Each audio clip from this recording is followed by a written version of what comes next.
गुल प्लाजा में लापता अफराद की तलाश के लिए चौथे रोज भी सर्च एंड रेस्क्यू ऑपरेशन जारी है। रेस्क्यू एहलकार इमारत में लापता अफराद की तलाश का काम कर रहे हैं। डिप्टी कमिश्नर साउथ जावेद खोसो कहते हैं कि सर्च ऑपरेशन के दौरान कुछ लोग इस सूरत हाल का नाजायज फायदा उठा रहे हैं। मजीद जानते हैं नुमाइंदा खसूसी अरबाब अली चांडियों से। जी अरबाब, कहिएगा। कराची के एम ए जना रोड का गुल प्लाजा, जो किसी जमाने में खुशियां फराम करने का मरकज था, इस वक्त वो प्लाजा आहों, सिस्कियों और मातम में तब्दील हो चुका है। उसकी खूबसूरत रंगीन इमारत इस वक्त खंडरात का मंजर पेश कर रही है। यहाँ से ये गुल प्लाजा शुरू होता है जहाँ से हमने अपनी बात शुरू की है। यहाँ पर ये वो एयर कंडीशन का हिस्सा है एसी का, जहाँ पर इसी से हवा फिल्टर होकर ग्राहकों और दुकानदारों को जाती थी। आज यहाँ ये खुद हवा खा रहे हैं। इसके साथ यहाँ अगर आगे आए तो ये मलबा बता रहा है कि यहाँ कितना बड़ा सानिया हुआ और कितनी बड़ी यहाँ पर, या अगर सामने मेरा कैमरामैन दिखा सके, एक बच्चों के खिलौने का छोटा सा सफ़ेद सा ट्रक नज़र आ रहा है। किसी ज़माने में ये बच्चे यहाँ से ख़रीद कर आज मुस्कुराते हुए खुश होकर अपने घरों में खुशी पर जाते थे। आज वो खिलौने राख के ढेर पर पड़े हुए हैं। ये है पूरा किस्सा, पूरा नोहा है यहाँ पर जो गुल प्लाजा है। ये कराकरी का सामान आप देख रहे हैं।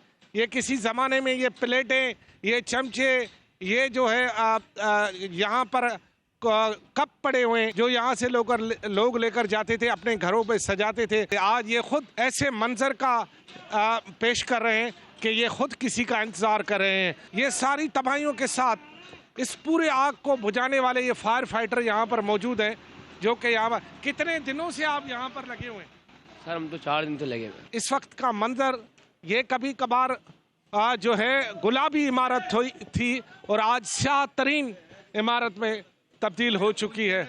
ये अब हम आए हैं गुल प्लाजा के दूसरे हिस्से पर। यहाँ रेस्क्यू चल रहा है, इसीलिए किसी को यहाँ आने और जाने की इजाज़त नहीं है।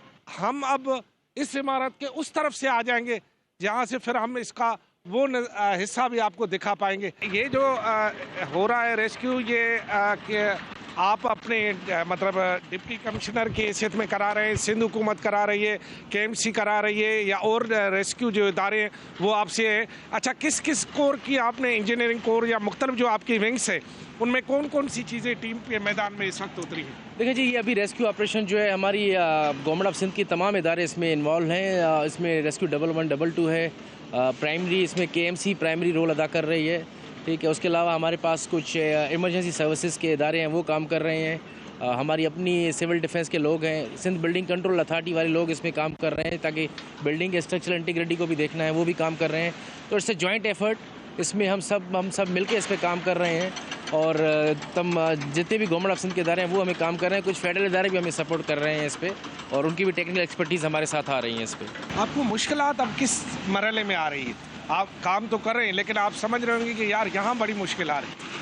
जी, सबसे बड़ी मुश्किल जो है बिल्डिंग का वो हिस्सा जो अभी गिरा हुआ है, वहाँ पे एक्सेस करना, वहाँ पे हम manually technically step by step slowly हम मूव कर रहे हैं, क्योंकि अभी भी हमें लगता है कि अंदर इन्फ्लेमेबल चीज़ें होंगी जो आग पकड़ सकती हैं। इससे हमारे रेस्क्यू एहलकारों को अभी जान को खतरा हो सकता है। सबसे मुश्किल तो हमारे लिए जो अभी डेबरी है उसकी रिमूवल, और उसके अंदर जाके वहाँ से हमें ट्रैप्ड बंदे जिनका हमें खदशा है कि लोग हो सकते हैं, उनको निकालना। सबसे किसी की लोकेशन अब तक मिल रही है या सब अब आपको हो चुके? नहीं, अभी कोई भी डिवाइस एक्टिव नहीं मिल रहा। शुरू में हमें लोकेशंस मिल रही थी यहाँ गुल प्लाजा की, लेकिन लास्ट लोकेशन जो है वो काफ़ी 39 लोगों का जो है वो गुल प्लाजा पे। इसी ज़माने में हमने सुना था कि ऐसे औजार हैं जो कि तार के ज़रिए अंदर जाएंगे और इस बात की निशानदेही करेंगे कि यहाँ कोई सांस हो रही है, या इस तरह का कोई ये जदीद आलात? जी बिल्कुल, हमने इस तरह के आलात यूज़ किए हैं 1112 के स्पेशली, और उसमें हमने थर्मल सेंसिंग मशीन है हमारे पास, हमने वो भी शुरू में चेक किया है। आप देख सकते हैं क्योंकि यहाँ पे आग बहुत ज़्यादा तेज़ी से था, जहाँ तक हम यूज़ कर सकते थे हमने वो मशीनें यूज़ की है। हमने थर्मल सेंसिंग मशीन यूज़ की है, 1112 ने उसमें काफ़ी एक्सपर्टीज़ हैं, वो हमने यूज़ की हैं, और अनफॉर्चुनेटली हमें उस पर कोई निशाना नहीं। इस बात की क्या गारंटी है कि जो लोग आ रहे हैं और कह रहे हैं कि हमारे वर्षा पता नहीं वो उनके लायकीन हैं या नहीं है, तो इस बात की क्या गारंटी है और इसको किस तरह इंश्योर किया जा रहा है, या सिर्फ उनके कहने पे ही आप आपने बिल्कुल सही पॉइंट आउट किया है इसको। मैं वही कह रहा हूँ कि हमारे पास जो 86 आए हैं ना रिपोर्ट्स, हमने जो डिसीज़ है उसका मोबाइल नंबर भी लिया है, फैमिली का भी मोबाइल नंबर लिया है। डिसीज़ का मोबाइल नंबर हम थ्रू पुलिस लोकेशन कंपनसेट के लिए अपने लोगों के प्यारों के जो कि शायद जिंदा है उनके भी नंबर दे दिए। ये अब दूसरा हिस्सा है जहां ऑपरेशन हो रहा है। आप देख रहे हैं ये ऑपरेशन का हिस्सा है। यहाँ सूरत हाल है, ये बिल्डिंग इस वक्त जिस हालत में है, इसके मलबे तले भी शायद कोई लोग हों। अब इसको निकालना, उनको बाहर करना, उसको सारी चीज़ करना, ये एक बहुत बड़ा इम्तिहान है और ये इम्तिहान से कम नहीं है। बहरहाल अल्लाह सही उन लोगों को बचाए जो इस मलबे तले हैं। एक ऐसा सानिया जिसको बरसों याद रखा जाएगा।